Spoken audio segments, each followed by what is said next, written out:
Hello and welcome to Wheel Life, the video diary that helps you to understand what life is like living with an electric unicycle. And in this episode, I'm going to take a look at what happens when we crash at high speed. I'm going to deconstruct a recent crash that I had at 45 miles an hour and show what impact that has on the human body, on the wheel, and the environment around us. So let's get started.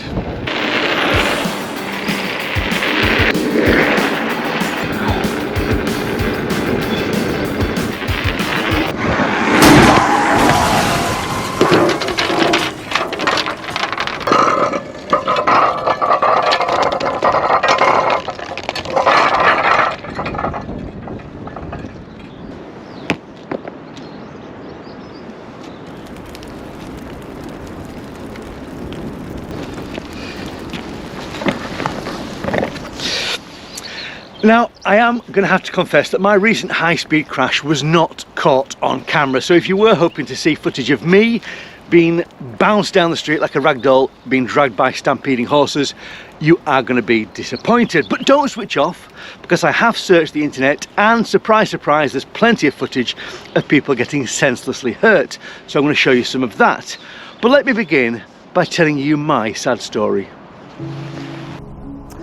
Now, about 2 months ago, I decided to ride my Bigode EX suspension unicycle all the way from home to my office in central London. It's a journey of about 32 miles and a journey I've done many times before. It's on public roads, but it's in rush hour in busy London traffic. Now, believe it or not, taking the unicycle or driving or taking the train takes all about the same amount of time, about an hour and a half. And for me, riding an EUC is much more fun than being stuck in a car in a traffic jam, or certainly than being packed in a train full of commuters on the COVID Express. On this particular occasion, I was only about 2 miles away from the office when the unthinkable happened. It was about 9 o'clock in the morning and it was the height of rush hour. I was doing about 45 miles an hour and I experienced a motor cut-off. I managed to walk away with nothing more than a badly broken little finger and some destroyed equipment, and I absolutely feel lucky to be alive. But let's take a look now at some examples of some footage of people crashing at high speed. Now, I'm just going to say as well that it would appear that getting good quality footage of high speed crashes is very difficult, and I do feel a bit like one of those conspiracy theorists who claims to have seen the Loch Ness Monster or been probed by an alien, and I'm going to show you some really grainy footage, so I apologise for that. But a big shout out to Mono Man on YouTube. Check out his YouTube channel. He puts together lots of clips of some amazing riders doing some incredible stunts and also some pretty ridiculous crashes and things as well. But I'm going to show you some high speed crashes. Now, I'm talking about crashes here where there's no clear reason why there should have been a crash. Sometimes you'll see they've hit or they've collided with something. There's been an obstacle in the path, or they've been doing something that's just like a too sharp a turn or something. I'm talking about here where people are riding along and there's no other reason why they should fall. So let's just start with the first one. These guys are out having a great time. They're wearing all the right gear. Looks great. They're obviously going flat out. You can hear the wheels beeping. And this is a great US, kind of a conspiracy theory video here.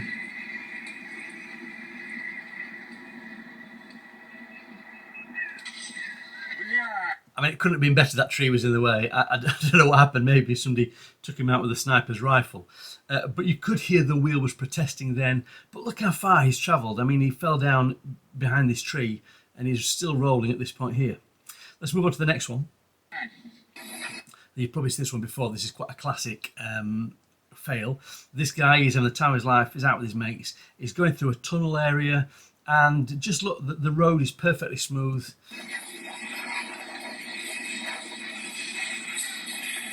I mean, that, I don't know what speed he's doing. He must be doing about 45 there. Let's just take him back a little bit and look at that again at speed. Let's make him, oh, look at that. So there he is, all happy. Just look at this at speed again. Oh, I mean, I'm going to look at it in slow motion now, and we'll just see, just look, there's nothing on the ground. The ground is perfectly smooth. Just turn the volume down a bit. The ground is perfectly smooth. There's nothing around here. There's nothing here to look like there's an obstacle in the way, and there's no reason that it would crash. But let's just see what happens. He's all happy and smiles at the moment. Now I have noticed this actually. Let's just take it back a second. And notice this in slow motion, and I don't know whether it's just the lighting that's causing this to be the case, but just look at the way his wheel is behaving here. It appears to be just oscillating up and down. I don't know whether that's the lighting that's making that effect. It could well be. But there's no reason why he should fail at this point. But yet he's on his way down now. And as the wheel, I'm presuming the wheel has done a power cut-off at this point. He bravely tries to take a step forward off the wheel like he's some superhero. He thinks he's the Flash. He's going to be able to run out of this one. No problem at all. And then, I don't know why that's falling off the back of the wheel. That I don't know, he's defecated. That's something coming out the back of him. But he's gone down there. He's sliding. And just think of the distance. Imagine these lights here about 5 meters apart. And he's crashed off from one light there, 2 lights there. He's still going. The wheel's bouncing. The wheel's going to be able to be decapitated with his own wheel.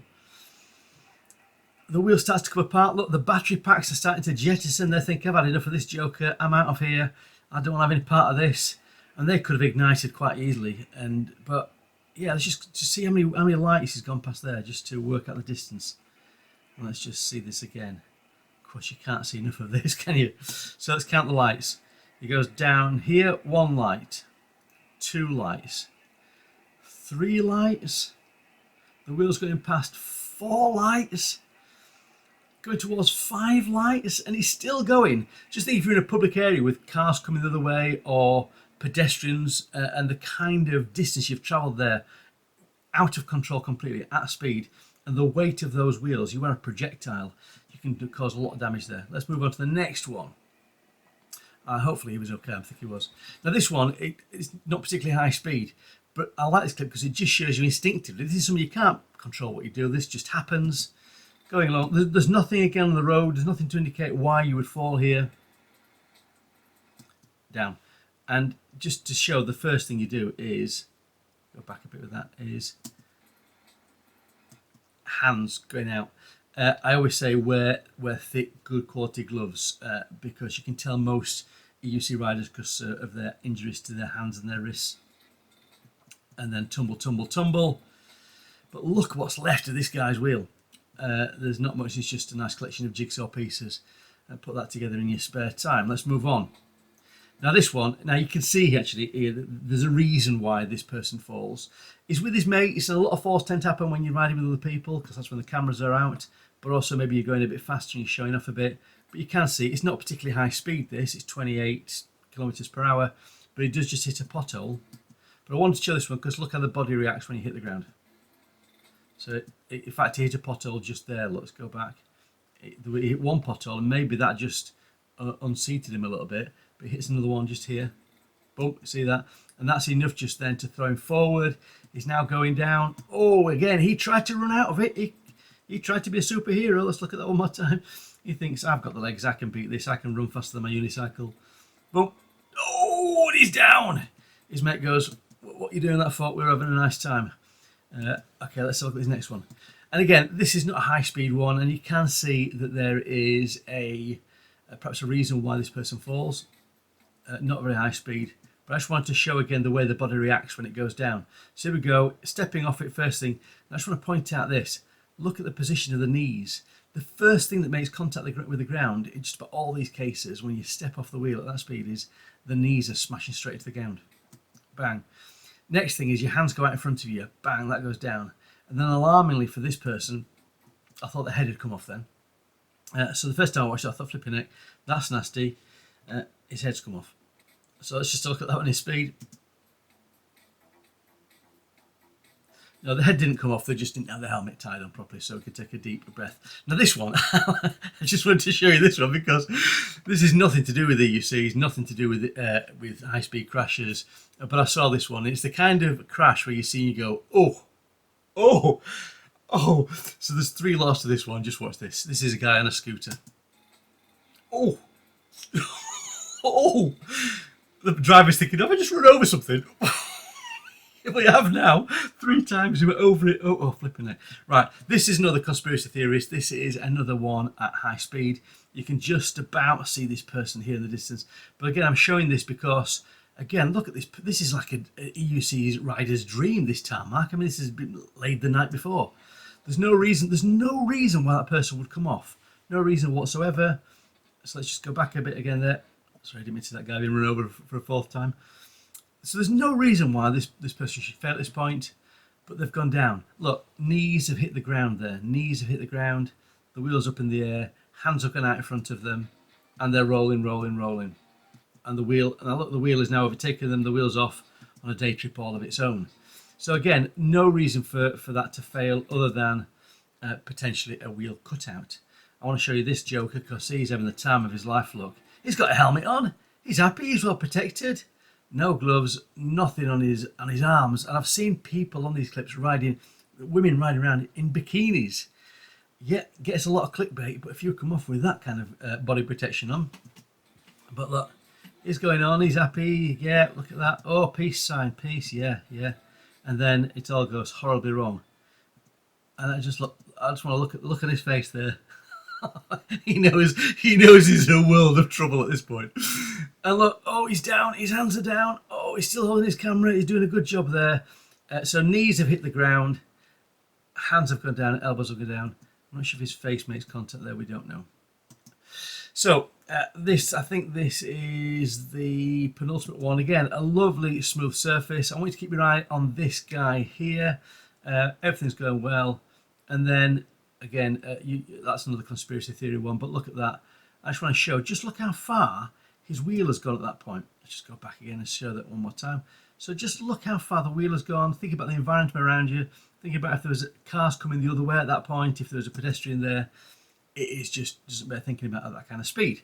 And then finally, this is a well-seen clip as well. Let's just look at this one. Again, another smooth surface, riding with other people, going too fast. And I'm assuming again that is a wheel cutout.